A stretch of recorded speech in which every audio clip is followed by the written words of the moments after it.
second before this program begins. My name is Elizabeth Agro. I'm the Associate Curator for Modern and Contemporary Craft at the Philadelphia Museum of Art. And I'm just borrowing the mic because I thought it's really important tonight, especially given Robert Baines' lecture and we're celebrating jewelry here. I thought it would be appropriate, if you would agree, to have a moment where we can remember Wesley Emmons, who passed away.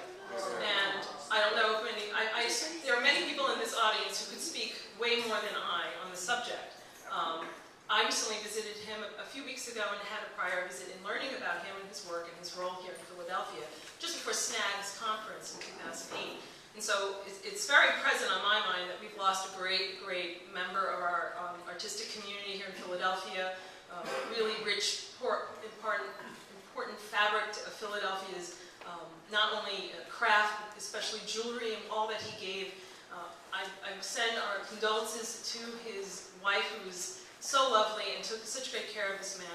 And seriously, I visited him about a month and a half ago. And he came down to be with us, and he was lovely and funny and making jokes. And I think we took a picture. He just wanted to be part of the moment. And I just think that if anyone wants to say anything, just briefly, I don't want to make this a memorial in this moment. I'm hoping that will happen in time. But I just want to acknowledge his passing and to say, how sad and celebrate his life. So I just thank you for that. Thank you.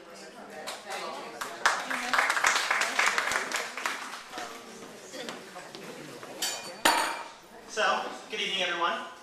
Welcome to the Philadelphia Art Alliance. My name is Alex Steyer. I am the Director of Programs here at the Art Alliance. I just want to say thank you so much for coming out. It's great to see so many familiar faces here in the building. Before we get started with Robert's presentation, I want to make a few quick announcements. First and foremost, if you have not done so already, please take a moment to silence your cell phones, electronic devices, anything like that, so we do not interrupt the lecture. We also have restrooms up here on the 3rd floor. There is a men's room on that side of the building. Ladies' room on this side of the building. You are free to use them as you would like. Following Robert's lecture, we're going to have a couple of minutes for some questions afterwards, but we invite everyone to please come and join us afterwards down in Gardenia Restaurant. We're going to host a small reception afterwards, and with a little bit of hors d'oeuvres for folks, and we can certainly ask some more questions of Robert down there, as we'll all be there being married. Also want to take a moment to just say a special thank you to someone who's, without her help, none of this stuff would have been possible. The exhibition on display down on the 2nd floor is wonderful, and Helen Drutt's work with us in the Art Alliance has been just monumental over a number of years. Most recently, she helped us to stage an exhibition back in the fall of some fantastic German jewelry and Austrian, actually, that was as part of or in conjunction with the Philadelphia Museum of Art Craft Show. Helen is a wonderful resource and incredible creative mind, and we just want to say thank you so much to Helen for making all of this possible, because really none of this would have happened without her help. So thank you, Helen.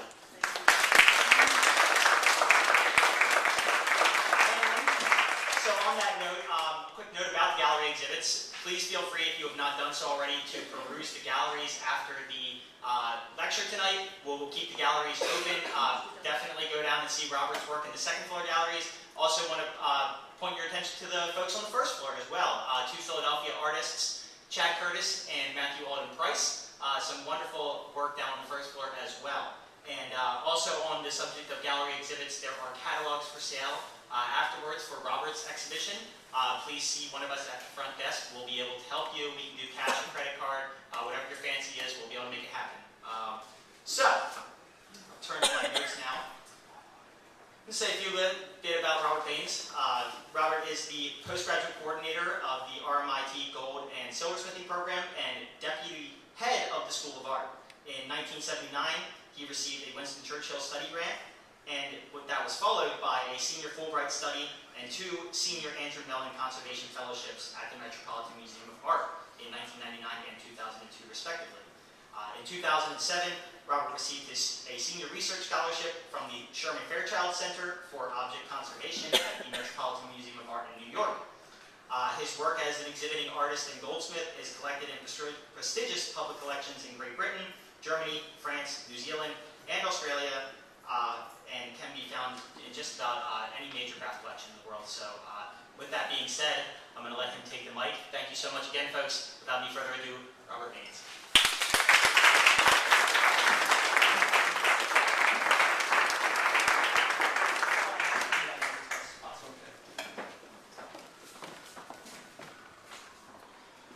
thank you, Alex, and it's a great delight to be here in Philadelphia, and I'd like to thank the board. I'd like to thank Philadelphia Art Alliance, but also Helen has already been thanked, but I'd better also mention her. Okay, so what I'd like to do is ask you to come back to the year 2000, and at that time I was working at the Metropolitan Museum in the Objects Conservation Department, and working on a Andrew Mellon Fellowship, and this was principally researching Bronze Age gold technology, making copies, making samples, trying to replicate ancient pieces, and it was real theories of manufacture, and so making copies using the known technology of the era.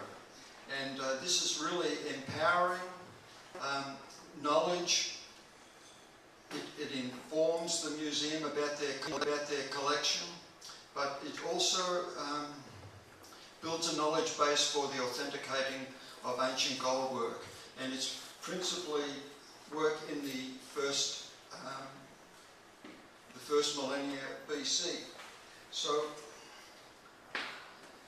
there is part of the research was about the use of the fire, what sort of fire would be required to build such large pieces or very small pieces, and so I tested lots of different fires, and the fire wardens at the Metropolitan Museum were very interested in my research, and this was very encouraging. And so we tried all sorts of different fires and atmospheres to make the larger works. But what I'd like to say is that from time to time, while I was at the museum working, on the weekends I would come up and visit Helen. And there was one occasion when, one weekend, I used to come up on the weekends and visit Helen, and there was an exhibition at the Philadelphia Art Museum, 18th century Rome. Well, it was the Degas exhibition, but also was the 18th century Rome exhibition. And so we're looking at the wonderful art and strolling through the 18th century Rome exhibition through the galleries. And Helen said to me, "Why don't you make a centerpiece?" Well, it's easy to say it. But anyway, I said to Helen, "This is not a whim, is it? Are you serious?" Because we're talking about centerpieces. And then, after further discussion and faxed images, she was relentless. She kept sending me faxed copies of illustrations about centerpieces from the exhibition. I had the catalogue at home, but she insisted on keep sending me these faxed copies of centerpieces. And so I really did sort of start to think about this and consider it more seriously. Now, I saw it as an opportunity to build 3 pieces incorporating wire construction. And I've been doing wire construction work since 1994. And this was one of the first group. There was a table, a crown, and a trumpet. And these are quite large pieces. These were my first substantial wire pieces. And it was all under the umbrella of a subject called a red event. And the